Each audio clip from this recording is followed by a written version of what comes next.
Por que sentimos vergonha? Parte 1. Naruhodo. Bem-vindo ao Naruhodo, podcast para quem tem fome de aprender. Eu sou Ken Fujioka. Eu sou Altair de Souza. E hoje é dia de quê? Ciência e senso comum. Altair, vamos para os recados da paróquia. Quais são? Número 1, vai no iTunes Store, dê 5 estrelas e faça o seu comentário. Isso aí. Número 2, indique um episódio do Naruhodo para alguém que nunca ouviu o Naruhodo ou mesmo nunca tenha ouvido um podcast. Vamos aumentar o tamanho de nossa podosfera. E número 3, Altair. O número 3 é sobre ajudar a manter o Naruhodo no ar, Altair. Isso aí. E para contribuir, basta usar o aplicativo PicPay e assinar o apoio mensal de R$15. São 2 Coca Zero, querido ouvinte, uma para Altair e uma para mim. E como assinante, além da nossa gratidão, você terá 3 coisas. 1. Você terá acesso ao grupo secreto no Telegram, ou seja, assinante pode conversar com a gente e com a comunidade de ouvintes assinantes. 2. Você terá vantagens especiais. Por exemplo, assinante recebe os episódios no grupo secreto do Telegram antes de todo mundo. E 3. Você receberá conteúdos exclusivos. Por exemplo, assinante recebe episódios que só são distribuídos no grupo secreto do Telegram. Então é isso. Baixe o aplicativo PicPay e assine o apoio mensal. Com o PicPay você ainda vai poder pagar boleto, transferir dinheiro entre amigos, recarregar celular, sacar o saldo em qualquer banco 24 horas sem taxa. E olha só, no primeiro mês de apoio ao Naruhodo, você ainda tem um cashback de R$15. Isso mesmo, você assina e recebe seus R$15 de volta. Agradecemos desde já e participem, por favor. É isso aí.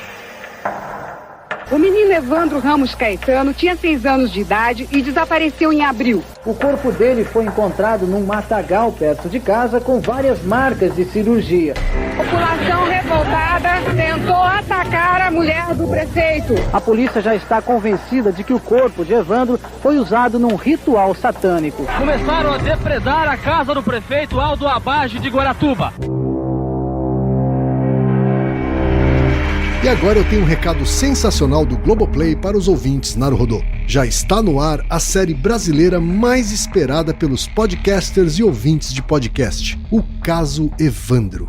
Para quem, como eu, conhece o Caso Evandro pelo podcast, produzido pelo Ivan Mizanzuki, eu nem preciso fazer apresentações. Mas para quem não conhece, eu vou dar só uma sinopse sem spoilers. É a história do desaparecimento de um menino no Paraná, no dia 6 de abril de 1992, e da investigação desse caso com reviravoltas de arrepiar. Sério, é imperdível. Para quem ouviu e para quem não ouviu o podcast. E é só para assinantes Globoplay. Então assine agora mesmo, globoplay.globo.com. Repetindo, globoplay.globo.com.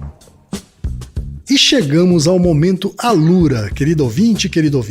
Eu sei que nessa época de isolamento social a gente é bombardeado o tempo todo com lives, webinars, cursos, e embora o senso comum tente nos convencer de que estamos em home office, a verdade é que estamos sendo forçados a ficar em casa e tentando trabalhar em meio a uma pandemia. Então meu recado é, antes de mais nada, vá com calma e cuide de sua saúde mental. Dito isso, pode ser sim um bom momento para dar uma acelerada em sua carreira profissional. E é para quem estiver a fim de fazer isso que eu quero falar aqui da Alura, a maior plataforma de cursos online do Brasil. Tem mobile, programação, front-end, infraestrutura de tecnologia, design, user experience, marketing digital, data science, inovação, gestão, tem para todos os gostos. E a Alura não é só uma plataforma, ela é uma instituição de ensino, ou seja, ela garante a qualidade dos cursos que são produzidos por ela mesma. E funciona de um jeito muito simples. Você tem acesso a mais de 1000 cursos com uma única assinatura. Agora a vantagem, ouvinte Naruhodo tem desconto de R$100. Mas para ter esse desconto, precisa acessar a seguinte URL, anota aí, alura.com.br/promoção/Naruhodo. Repetindo, alura.com.br/promoção/Naruhodo. Altair, temos pergunta de ouvintes, Altair. Agradeço desde já as pessoas que mandaram essa pergunta, porque elas não tiveram vergonha de mandar.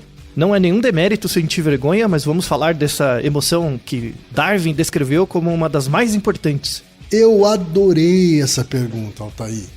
Que veio originalmente do Fernando Garcia, que tem 14 anos, Altair, Isso. e mora em São Paulo, é estudante, obviamente. A gente tem outros ouvintes fazendo perguntas correlatas que vão passar por temas que a gente também vai abordar nesse episódio, né, Altair? Quer dizer, na verdade, nesse episódio duplo. Isso. O Fernando diz o seguinte: eu queria dizer que eu sou um grande fã do podcast e sempre ouço todos os episódios. Muito obrigado, vocês fazem o meu dia melhor. Aí. A gente é que agradece, Fernando. E aí ele continua: enfim, o tema que eu quero sugerir é: por que sentimos vergonha? Como isso foi útil na evolução humana e por que desenvolvemos a vergonha? Também queria saber quais são as zonas do cérebro que são ativadas quando sentimos vergonha. E aí a gente tem também, Altair, o e-mail do Kaique Amâncio, que é de Bertioga, São Paulo. E ele diz o seguinte: o meu tema pode levar a dois caminhos: deformidades congênitas ou pectus carinatum. Eu nasci com meu osso externo mais protuso. O externo é dividido em 3 partes: manúbio, corpo e chifoide. E meu pectus vai até o corpo, sendo assim o processo chifoide não acompanha a protusão do restante. Isso é o que significa que eu tenho um osso pontudo no peito entre os mamilos. É muito estranho. Eu hoje consigo me aceitar e talvez até seja por isso que eu vivo sem camisa pela minha cidade. Porém, enquanto criança, tinha muita vergonha. Me escondia, usava blusa de moletom até no verão. Isso me marcou muito e tem consequências até hoje. Eu sou introvertido. Consegui superar a timidez que durou até a adolescência. Mas costumo brincar que não sei por que me olham. Será porque sou bonito, ruivo ou tenho pectus? Então isso faz eu querer ser perfeito em tudo. E é uma maldição grande, viu? Isso faz eu me preocupar até com as microexpressões faciais das pessoas. E, consequentemente, por exemplo, aumenta muito a dificuldade em apresentações na faculdade. Com isso tudo, eu quero dizer que uma divergência congênita pode alterar todo o comportamento de uma pessoa. E pode até ser muito pior que o meu caso, digamos que eu estou bem. Mas por ser diferente da maioria, eu fui e outras pessoas podem ser segregadas.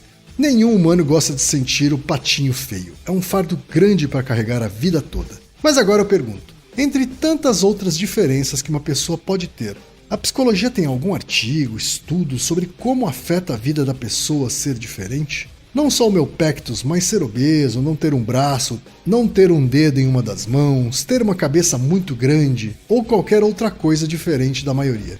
Eu já trabalhei em uma clínica de raio-x e eu conseguia perceber as pessoas que tinham pectus também. Por poucas palavras trocadas, sabe?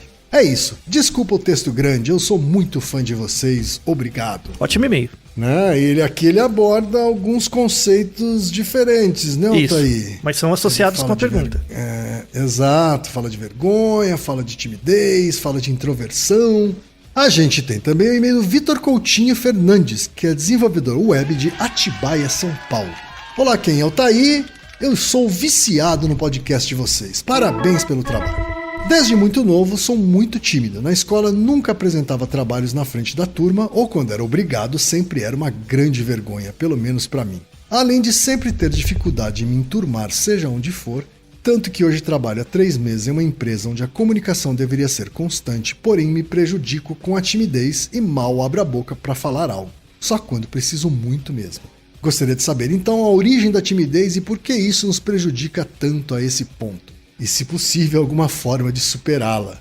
E, finalmente, temos o e-mail do Sérgio Junqueira, de Maringá, Paraná. Eu sempre fui um pouco antissocial e bastante tímido. Sempre me senti desconfortável em locais com muitas pessoas. Recentemente, porém, fiz uma viagem para São Paulo em um evento empresarial e, para meu espanto, me senti bastante à vontade no ambiente em que eu estava, mesmo não conhecendo ninguém. Na verdade, conheci apenas as pessoas que encontrei na semana que antecedeu o evento. De volta à minha cidade, conversei com alguns amigos e contei sobre o acontecido.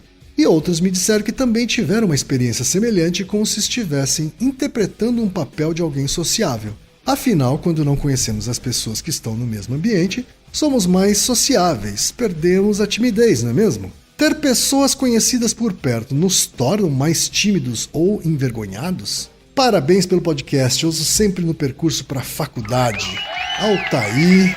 O que é que a ciência tem a dizer primeiro sobre vergonha, mas também sobre timidez e sobre introversão, né? Que são coisas que foram abordadas aqui nos e-mails dos ouvintes. Então, dessa vez temos muitas coisas pra falar. Muitas coisas interessantes, pelo menos do meu ponto de vista. Por isso um episódio duplo, Exato, então. porque tem muitas coisas. Dá até uma dúvida, né? Por que esses e-mails estão todos juntos? Assim, porque eles parecem que falam de coisas muito diferentes. O primeiro e-mail do Fernando, que fala especificamente da vergonha, ele meio que é uma base pros outros. Porque todos são relacionados, né? Esse episódio vai ter 2 partes. Na primeira parte a gente vai tentar separar os conceitos mesmo. Porque as pessoas confundem muito vergonha com timidez, com introspecção, enfim. Então o primeiro episódio é meio colocar uma ordem. No segundo episódio a gente vai falar principalmente das causas eficientes, ou seja, dos aspectos culturais relacionados com as expressões e as diferenças entre vergonha, timidez, introversão e uma das consequências disso que é a culpa.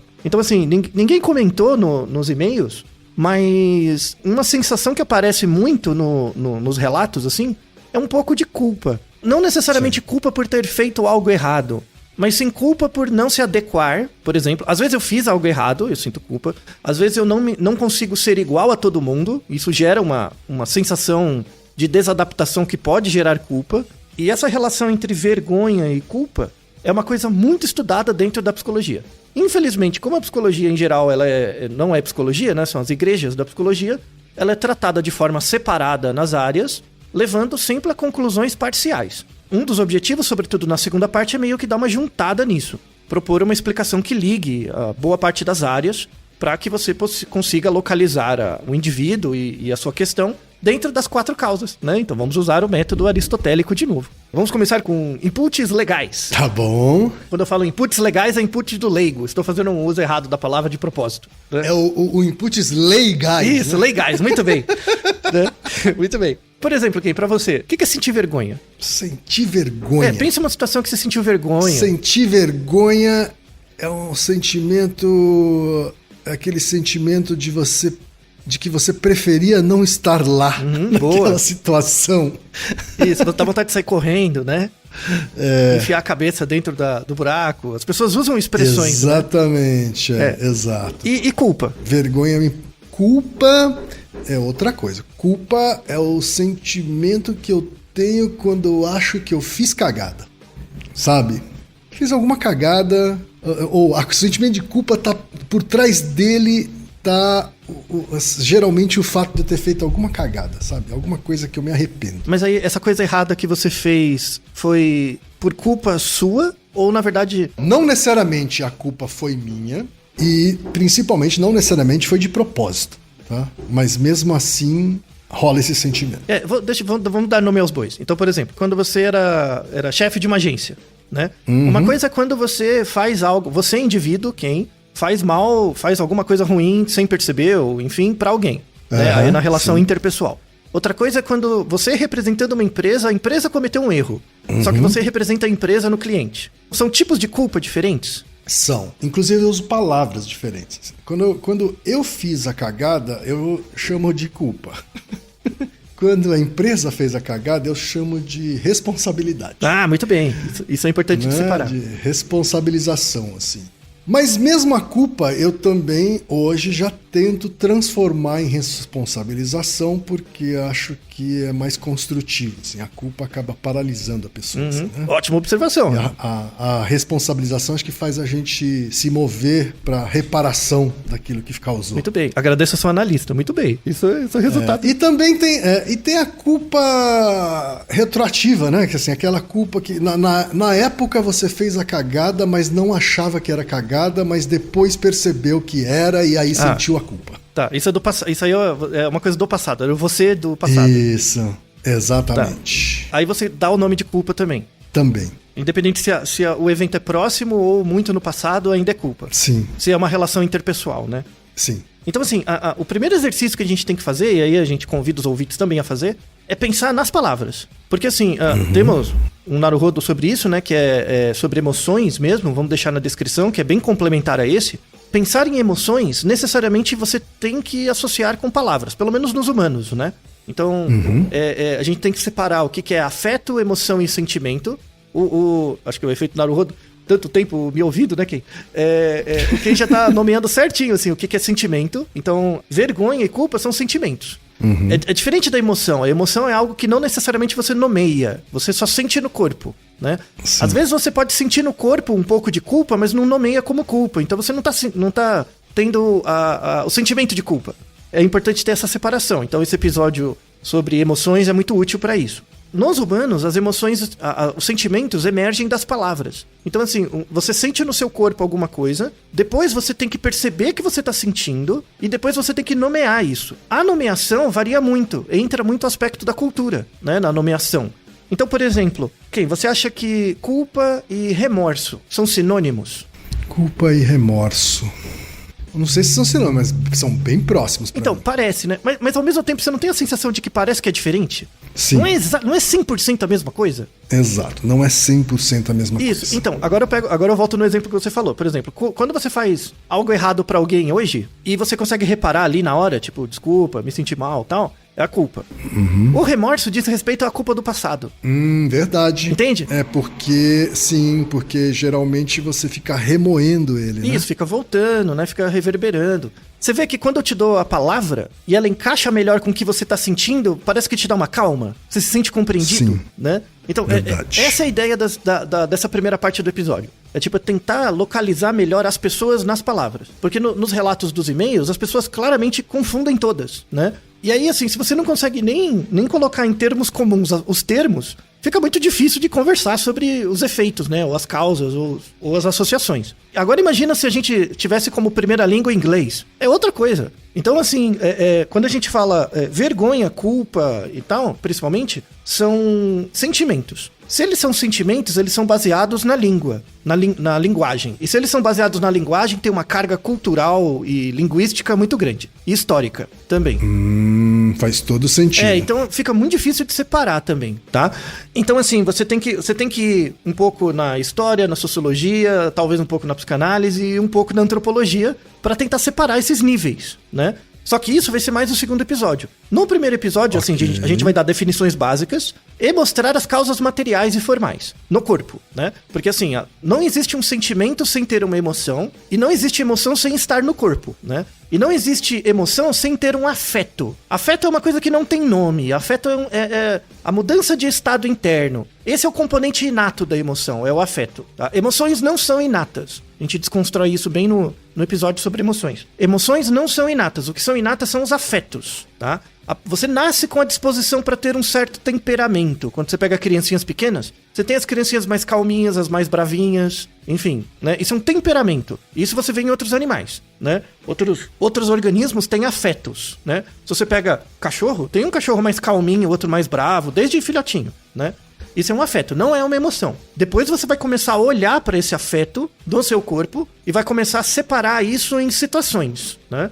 E em situações ambientais. E aí viram emoções. Depois você, com a linguagem, vai começar a nomear. E aí a nomeação tem a ver com o sentimento, tá? Então esses níveis são super importantes de separar, né? Então, assim, mas especificamente falando da vergonha e da culpa, e aí entra também a timidez, né? Ó, veja que são 4 coisas. Vergonha, culpa, timidez e introversão.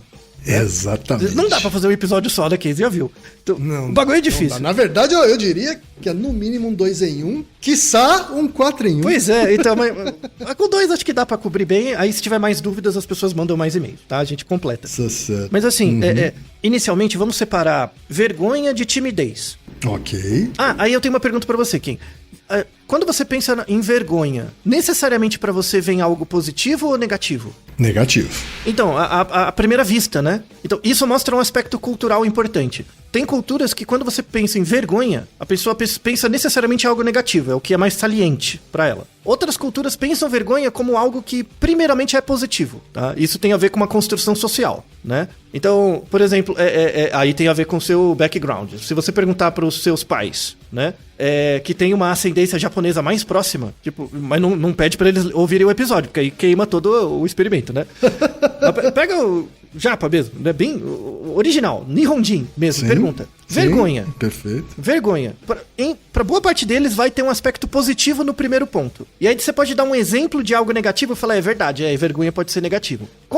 Pro brasileiro é o contrário. Você fala vergonha, fala, não, vergonha é ruim. Mas tem um exemplo que pode ser bom. É verdade, sabe? Então tem essa questão cultural também. Por quê?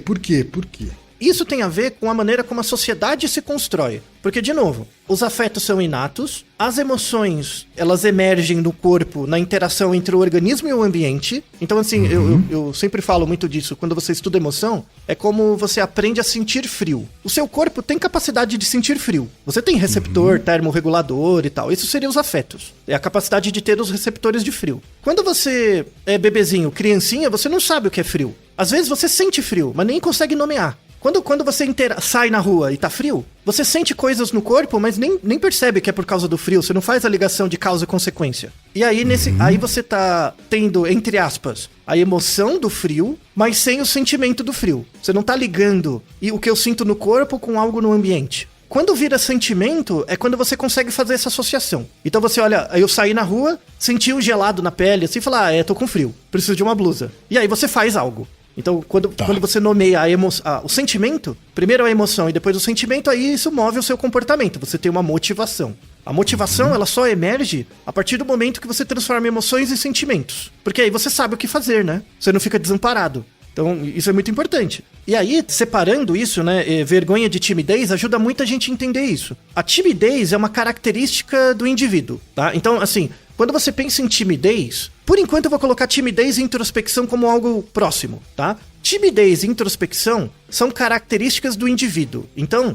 é como se fosse um atributo seu, que você tem uma portabilidade, você carrega esse atributo com você, tá? Então, assim, timidez e introspecção são atributos mais latentes do indivíduo, né? Que pressupõem linhas da psicologia que pressupõem que você tem uma mente. E essa mente dentro de você carrega informações sobre você. Então, sabe quando você carrega o seu RG? O seu RG não tem informações sobre você? Que quando, sei lá, alguém te para e te pergunta, cadê o seu RG? Você mostra? O seu RG tem informações sobre você? Então, a sua mente é algo assim. É como se na sua mente tivesse informações básicas sobre você, que são essas características. Tem linhas da psicologia que tem como pressuposto axiomático, né, como pequena verdade inicial isso. Que temos uma mente e essa mente carrega informações sobre a gente. Então, o quão introvertido ou extrovertido você é uma característica, e o quão tímido ou não você é também é outra. Vergonha não é isso. Vergonha você só sente por meio de uma relação. Então você nunca se sente envergonhado sozinho. Por exemplo, você pode lembrar de alguma coisa que você fez e você sentir vergonha daquilo que você fez.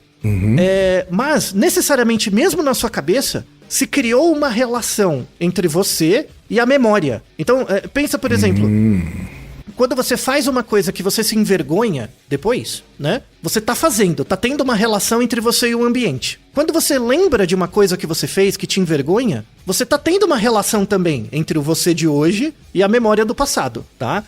Então, a timidez e a introspecção são atributos do indivíduo. É como se ele tivesse, independente da situação. A vergonha não. A vergonha emerge sempre de uma relação, tá? Certo. Então, a rigor, um indivíduo que nunca interage com nada, nem ninguém, nunca vai se sentir envergonhado. Nunca, porque é sempre uma relação, tá? Com o outro. Tudo bem? Tá? Okay. Então, você já vê pelos e-mails, né, pelas falas, que as pessoas confundem vergonha com timidez, né? Isso já é uma coisa pra separar. Timidez é uma coisa do indivíduo. É igual... É tipo, por exemplo, a sua altura. É a sua altura. Você tem essa altura, é sua. É uma característica sua, né? A timidez seria algo assim. Vergonha não, né? Vergonha, por exemplo, é como você se coloca nas coisas. É o resultado da sua interação com as coisas. Você pode sentir vergonha ou não. Então, aí vamos falar dessas duas coisas, né? E tem... Peraí, confundi um pouco agora. Você usou a palavra vergonha e timidez na mesma frase. Então, vamos separar agora essas duas coisas. Timidez e vergonha, tá?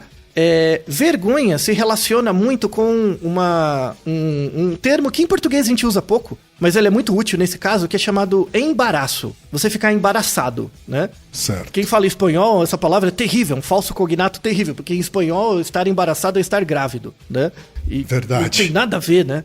Tá, mas por isso talvez a gente não use muito. Mas estar embaraçado é uma palavra importante pra associar com vergonha. Porque embaraçado você está, você não é, né? Tudo bem que em espanhol você é grávido, mas não pode estar grávido, né? Mas estar embaraçado é sempre uma passagem, é sempre é transitório, sabe? Ou sentir vergonha, eu sinto vergonha, eu não estou vergonha, eu não sou vergonha, né? Eu estou, né? É uma passagem. Certo. Tímido não, você é, né? Introvertido não, você é, sabe?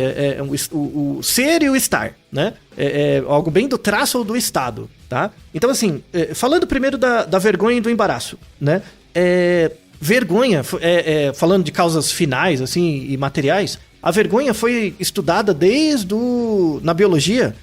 A primeira vez que se estudou, assim, biologicamente, a questão da vergonha foi em 1839. Faz bastante tempo, né? Pô, faz tempo, Pois então. é. E isso motivou, por exemplo, Darwin, né? Em 1872, tem um dos grandes livros do Darwin, é o que eu mais gosto, na verdade, que é a expressão das emoções nos homens e nos animais. Ele descreve o embaraço, né?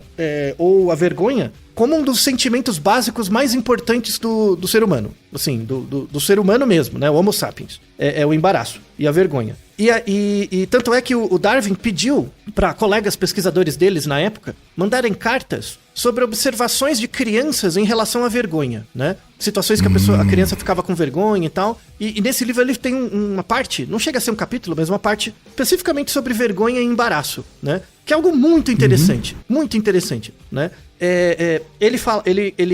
O Darwin, por exemplo, foi o primeiro que associou, e vamos deixar artigos atuais na descrição, que descrevem a característica fisiológica. Por exemplo, você já se sentiu envergonhado alguma vez na sua vida, certo? Certamente. Quando você fica envergonhado, você fica vermelho? Já te falaram isso? Sim, não é sempre, mas sim. Tá. Você já viu pessoas que ficam vermelhas quando ficam envergonhadas? Já vi pessoas que ficam muito vermelhas. Sim. E por quê? Essa é uma pergunta boa, né? Por quê? Qual que é a relação entre você ficar vermelho no rosto, assim, no peito, um pouco na cabeça, e ficar envergonhado? Se a pessoa ficou vermelha, é porque o sangue se concentrou na cabeça, né?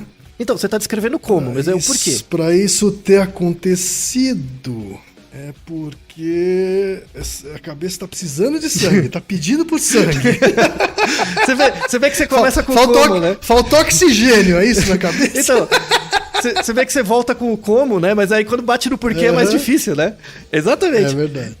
Essa era a mesma dúvida que o Darwin tinha. Porque ele olhava em várias culturas, assim, humanos, né? Outros organismos não ficam vermelhos, não tem esse rubor, né? É uma característica bem humana mesmo, né? E ele viu que as pessoas ficavam vermelhas e por quê? Né? Por isso que ele pediu os relatos das crianças, porque ele via, será que criança fica vermelha? Quando que começa? Então ele dedica uma parte do livro importante a isso, né? Essa questão da vergonha, né? E aí, assim, o Darwin não deu a resposta para isso, né, necessariamente, porque ele não sabia a parte fisiológica da relação, mas tem artigos de 2002, 2012 também, falando sobre isso, mostrando o mecanismo, né? Mas o Darwin, ele foi muito perspicaz na época, né? Se você pensar no século XIX, 1872, em vários locais ainda existia, por exemplo, escravidão, né? Tava no começo desses movimentos de abolição da escravatura e tal, em vários locais, alguns já tinham feito, né? Mas no final do século XIX, principalmente por causa das ideias dele mesmo, dele, Darwin, né? E ele sabia disso, começou a surgir, principalmente na Inglaterra, que já era expansionista, né? Era um país imperialista. Pense um povo imperialista até hoje. Ache um país em que a Inglaterra não invadiu, né? Tem até um vídeo do Animaniacs que mostra lá os países que a Inglaterra invadiu, são todos, praticamente. Só não invadiu aqueles que não existiam, né? Mas enfim. E começou a ter uma discussão ali na Inglaterra sobre diferenças de raça, né? Então, será que existe uma raça superior, uma raça não? Que deu origem à eugenia. E apesar do Darwin não concordar com isso, como uma teoria dele mal interpretada, levava a isso, né? Que é a ideia do darwinismo social, que não tem nada a ver com o Darwin, né? Tem a ver com a aplicação ideológica das ideias dele, né? Quando o Darwin se deu conta, observando nas observações naturalísticas, ele se deu conta que existe a vergonha. Beleza, então ele descreveu assim a emoção, o sentimento, vergonha, né? Ele viu que isso é associado com ficar vermelho. E ele viu que as pessoas negras... É difícil perceber quando uma pessoa negra fica vermelha, né? Por razões óbvias. Sim. Ele percebeu que se ele publicizasse isso naquele momento, as pessoas que eram racistas, né? Iam utilizar isso como motivo, porque ele descreveu assim: ficar ruborizado, ficar vermelho, é um atributo inato. E é mesmo, você não tem controle. Quem fica vermelho, não tem controle, né? Então, ficar ruborizado é como se fosse a dilatação da sua pupila, né? Você não tem controle, certo, né? Como é algo muito inato e é associado com vergonha, né? Podemos dizer que a vergonha tem um componente que foi selecionado muito importante, né? Beleza, até aí. E aí ele observa, né? Como as pessoas negras têm... elas podem ficar vermelhas, mas é muito difícil do outro ver, né? Do outro notar, né? Ele tinha medo de que se ele falasse isso publicamente, as pessoas que apoiavam a escravidão iam utilizar isso como um critério para mostrar que negros são diferentes de brancos. Porque eles não são capazes de sentir vergonha. Porque eles não ficam vermelhos. Certo. Entendeu como você distorce o raciocínio científico para defender uma ideia que você quer apoiar? Uma droga, né? Desgraçados. Mas enfim... e aí o Darwin segurou essa informação. Ele não escreveu isso, ele guardou. Ele falou tal, mas ele guardou isso e escreveu num texto que foi lido depois da morte dele, né? Sobre isso, que mostrava essa preocupação, sabe? O Darwin é uma pessoa genial, assim. Ele tinha essa preocupação de falar, mano, os caras estão usando errado o que eu tô fazendo, né? Lembra muito o que gerou o suicídio do Santos Dumont, né? Que o Santos Dumont viu que o avião que ele inventou foi usado na guerra, por exemplo, e ele ficou tão deprimido, né, com isso. O Darwin deu... Então, você vê que no caso do Santos Dumont, ele foi movido pela culpa, né? Então, movido pela culpa, ele sentiu um peso tão grande que acabou cometendo suicídio. O Darwin teve uma outra solução, né? Ele percebeu, eu estou causando esse mal, eu estou me sentindo culpado, mas vou transformar isso em responsabilidade. Eu vou fazer isso, algo para evitar, né? Que é bem o que você comentou no começo do episódio, Kim, né? Então, de fato... E aí depois, os estudos avançaram, né? Com base nisso. A gente sabe, obviamente, hoje, que negros também ficam vermelhos. Só que o efeito no rosto, por conta da cor de pele, né? Do excesso de melanina... É menos perceptível. Isso, mas não fica vermelho. A pele do rosto fica mais brilhante. E aí é uma coisa super legal de como pesquisa intercultural de você perceber. Você pega um programa de TV, sei lá, uma apresentação, só com pessoas negras. Todo mundo negro, tá? No programa de TV. E aí você pede pra outros negros avaliarem aquelas pessoas e dizer quando que a pessoa ficou vermelha ou não. Quando que ela ficou com vergonha ou não. Aí você compara pessoas que moram em países africanos mesmo. Tem um estudo muito legal sobre isso. Pessoas que moram em países africanos, tal, elas têm um treino de observação dos pares, né? Então ela rapidamente consegue ver quando a pessoa fica envergonhada pelo rosto. Uhum. Se você pega uma pessoa da Europa ou mesmo da América que não tem esse treino de observação, ela não consegue perceber. Então, a ideia não é que os negros não apresentam características do rosto ligadas à vergonha ou ao enrubescimento. É que você não tem treino de observação. Você precisa treinar, né? Isso tem tudo a ver com o nosso episódio se japonês é tudo igual, né? Atenção, é isso que eu ia falar. Tem a ver com treinar o olhar, isso. Assim como para qualquer outra diferença, né? Cultural. Isso. Cultural, étnica, né? E é isso que o Darwin falava. Ele falava, não, o problema não é que o negro não fica vermelho. É que a gente não tem treino pra ver, né? Uhum. Só que isso ia ser usado na época, né? Muito mal, assim. Então ele guardou essa informação. Genial. Darwin ganhou pontos comigo por causa disso. Verdade. Altair, você é uma pessoa negra, o parda segundo o IBGE. Isso. Né? Você acha que as pessoas percebem quando você enrubesce? Não, eu não fico muito vermelho, né? Assim, tem muita variação na quantidade de vermelho que você fica mesmo, né? Tem pessoas que ficam bastante, né? E aí você consegue ver. Tem até uma síndrome relacionada a isso. Mas eu, pessoalmente, não fico muito vermelho. As pessoas reparam que eu fico sem graça por outras características corporais. Eu ia falar isso. Eu percebo em você por outras características, mas eu nunca consegui perceber vermelhidão. E tem muita variação entre as pessoas, né? Por isso tem que explicar o mecanismo mesmo, né? Certo. Então, assim, para além dessa discussão cultural, né? Tem o mecanismo. O mecanismo é o seguinte... Tem a ver com um sistema, um atributo do nosso sistema nervoso que é chamado sistema nervoso simpático. Então, por exemplo, você toma um susto. Eu chego atrás de você e faço bu. Você não sente meio que parece que um raio percorre sua espinha quando você toma um susto? Sim. Né? Um frio. Isso, um raio frio. Um negócio, né? Um calafrio. Então, isso percorre, você não tem controle, é uma produção endógena do seu corpo e tem uma série de efeitos. Seu batimento cardíaco aumenta, você fica... A sua pupila dilata, né? Você fica meio bravo até, né? Tipo, por que você fez isso? Alguma coisa assim. Por isso que vergonha tem a ver com ficar vermelho e tem a ver com o ambiente. Quando acontece uma coisa no ambiente que você tem aquela sensação, ai meu Deus, que vergonha e tal, né? Isso gera a mesma coisa que um susto, só que num nível menor. Porque no susto é algo de repente, né? Né? Você levou um susto. Na vergonha, não. Você tá interagindo com o ambiente, você tá ficando cada vez mais sem graça, e aí o seu sistema simpático começa a agir. Quando ele começa a agir, você fica com aquela sensação de ou responder ou fugir, né? Não é isso quando você sente vergonha? Tipo, eu quero sair correndo, né? Ou você foge ou você encara. E aí, caso você fique ali e não fuja, seu corpo vai começar a reagir mais. Você vai se sentir com mais efeitos no corpo. Um desses efeitos é ficar vermelho. Então, o que o sistema simpático, o efeito simpático gera? Ele gera dilatação dos vasos sanguíneos. Principalmente nas pernas, para irrigar, né, as pernas. Porque se você precisar fugir, você corre. Mas também a gente tem muita vascularização no rosto.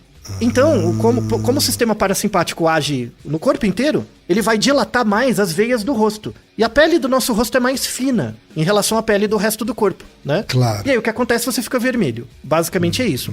Então, na verdade, Entendi. assim, ficar vermelho é uma reação do seu corpo frente a uma ameaça, mas que, conforme a nossa socialização, acabou sendo selecionada porque isso mostra pro terceiro que você foi alterada pela ação dele. Então, por exemplo, imagina que eu vou te dar um prêmio. Você vai ganhar uma medalha, tá? Aí você fica sem graça, né? Você fica sem graça porque vai ganhar a medalha, mas você não vai fugir porque é um prêmio. É algo positivo, né? Sim. Então você não vai fugir. Então seu corpo vai ativar o parasimpático, né? Você vai começar a ficar todo vermelho, eu te dou a medalha, você fica lá todo vermelho, né?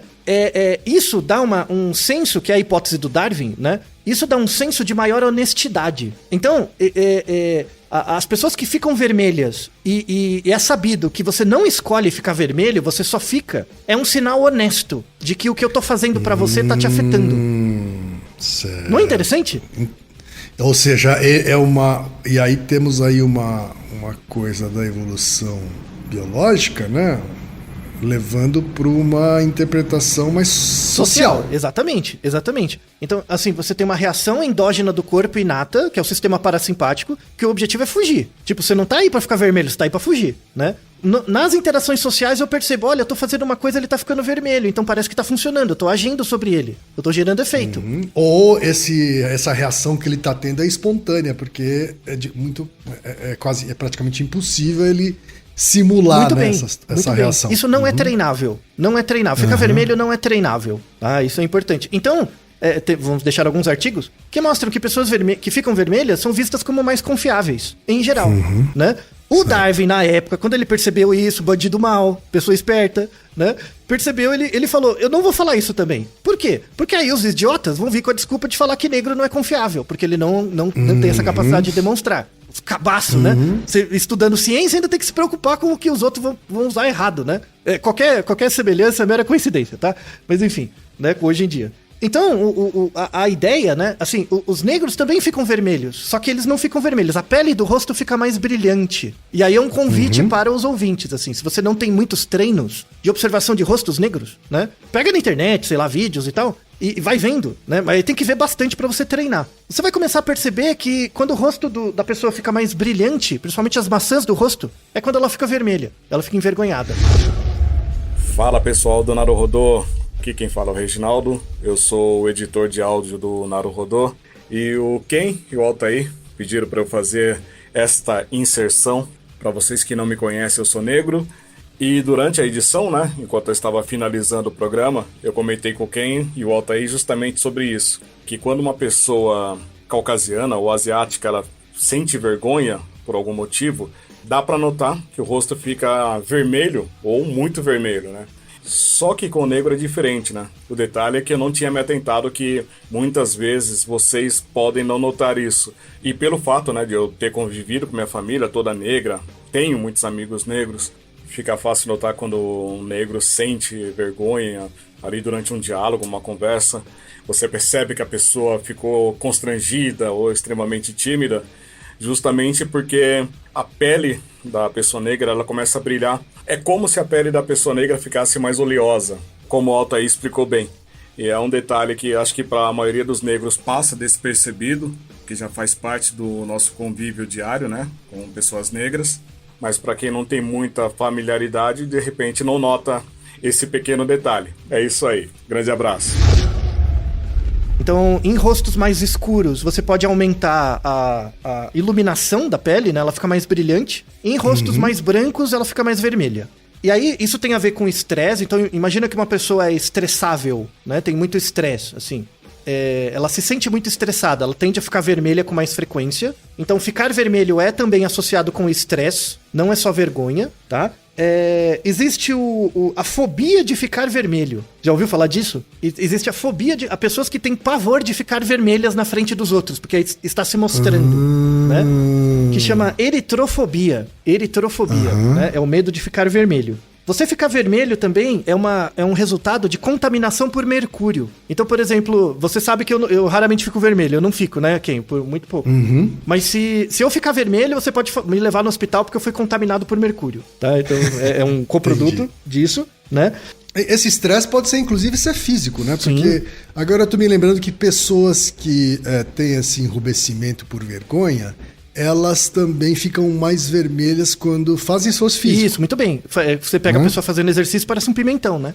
Também. Então, por quê? Porque, na verdade, o sistema simpático do corpo age a qualquer sinal de estresse, né? Só que em algumas situações sociais, isso também é usado para demonstrar vergonha, entende? Então, você vê, né, que é um traço fisiológico que em algumas situações sociais acaba sendo usado como um sinal honesto de afeto, né? De que você está se sentindo afetado por alguém, né? E essa é uma reação ao sentimento da vergonha e não ao sentimento de culpa. Isso, especificamente vergonha, né? Certo. A culpa vem depois, né? A culpa é quando é algo errado. A culpa necessariamente é algo negativo. A vergonha pode ser positiva ou negativa. E aí a gente volta no exemplo. Quando eu te dou um prêmio, você fica envergonhado. Isso é positivo, né? Quando você fez algo errado, você fica envergonhado. É algo negativo, né? Só que o framing, né? O priming, na verdade, de você começar pensando no negativo e depois no positivo, ou o inverso, varia conforme a cultura, né? Isso a gente vai abordar bem no próximo episódio, tá?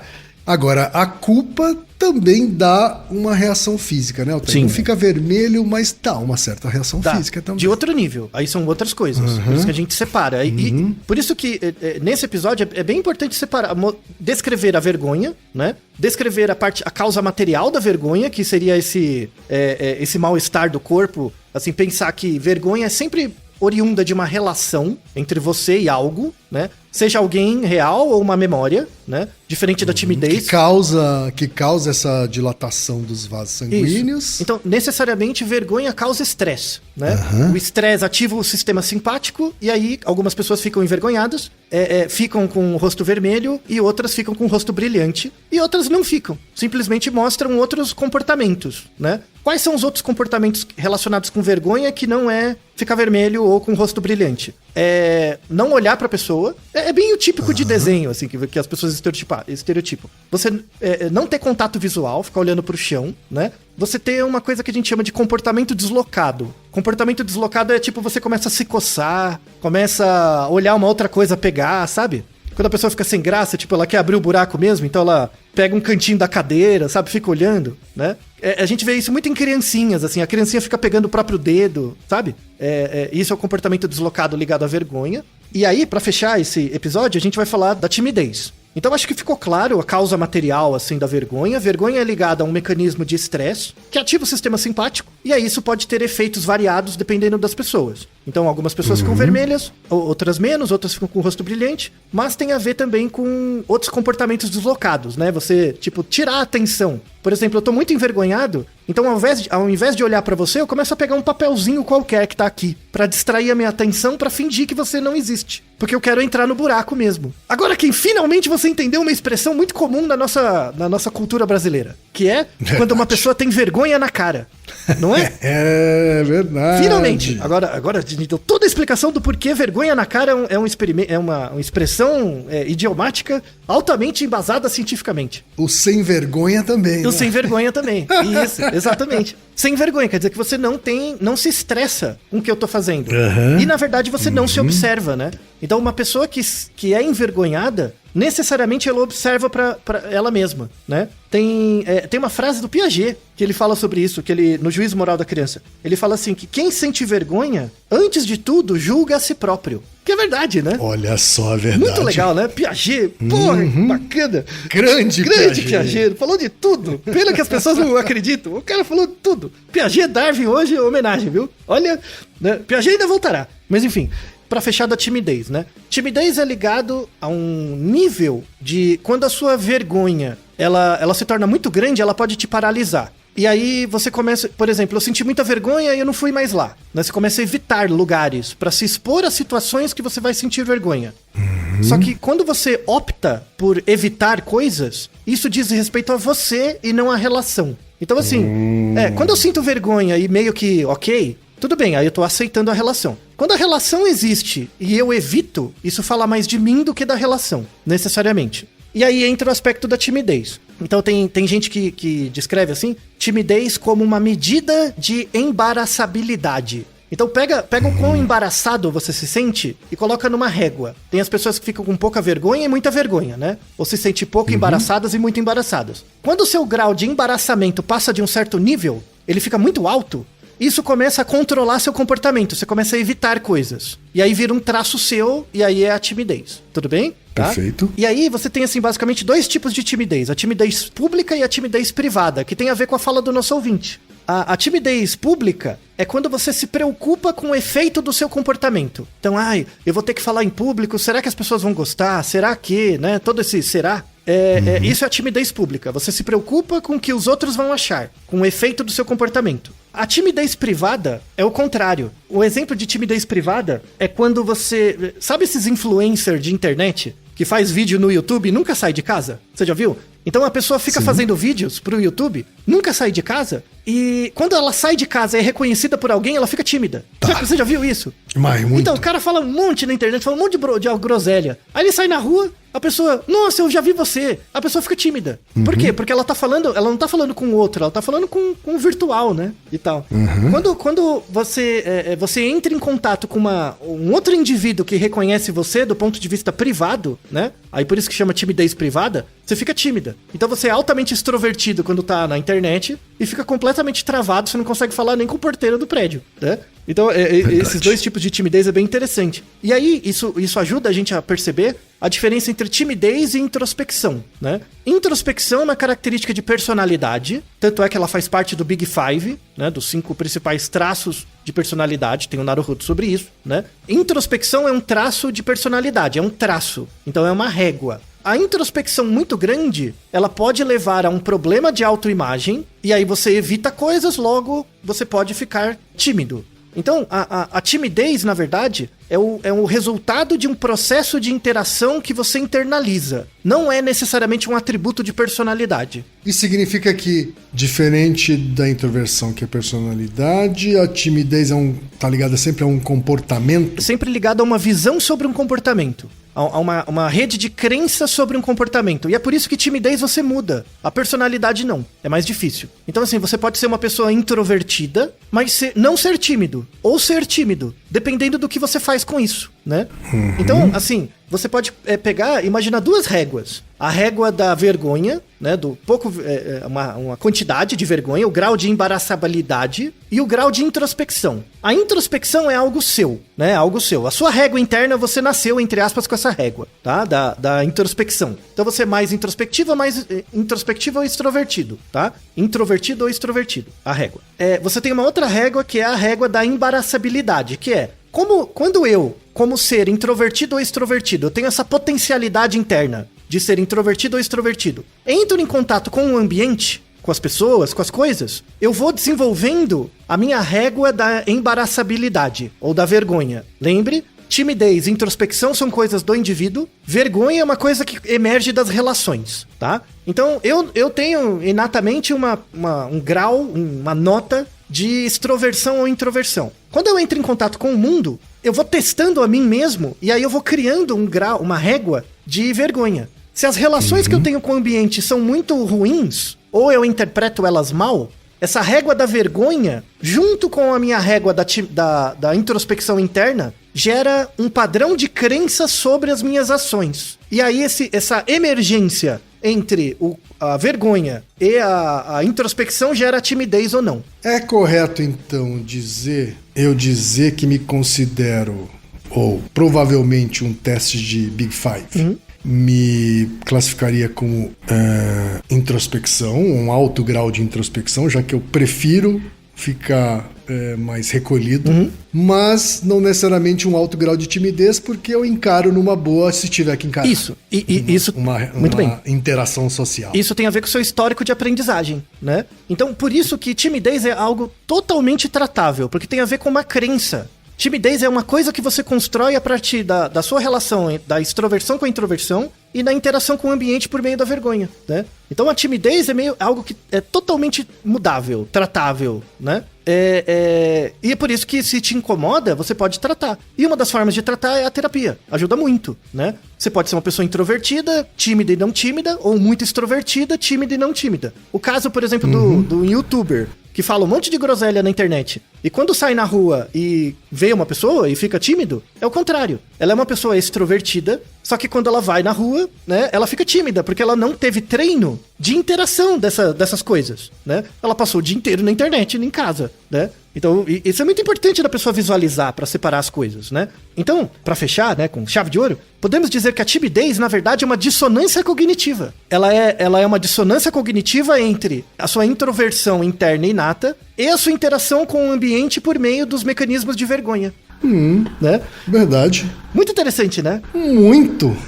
Então assim, quando você fala eu sou tímido, na verdade está criando uma desculpa pra você mesmo pra não entrar em contato, porque o ambiente pra você é visto como muito ameaçador. Altair, o que resta pra segunda parte? Altair? Todo o aspecto cultural, como que isso varia, como isso se desenvolve, como que isso aparece nas criancinhas, né? Primeira coisa.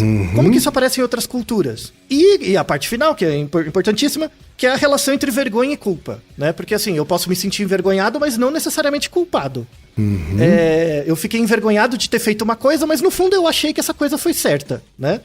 Ou ao contrário, eu fiz uma coisa, me senti envergonhado e mesmo assim culpado. Como é a relação entre essas coisas? E aí você vai ver que tem uma explicação sociológica interessantíssima sobre isso também, para vocês refletirem sobre as suas vidas. Sensacional, então aguarde na próxima semana a parte 2 desse episódio, certo, Altair? Isso aí. E Naruhodô, ilustríssimo ouvinte. E você já sabe, aqui no Naruhodô, quem faz a pauta é você. Você tem alguma pergunta pra gente ou quer comentar algum episódio? Escreva pra nós. podcast@naruhodô.com.br. Repetindo? podcast@naruhodô.com.br. E lembre-se, mande nome completo, idade, profissão e a cidade de onde você está falando. É isso aí. Naruhodo. Esse podcast é apresentado por b9.com.br.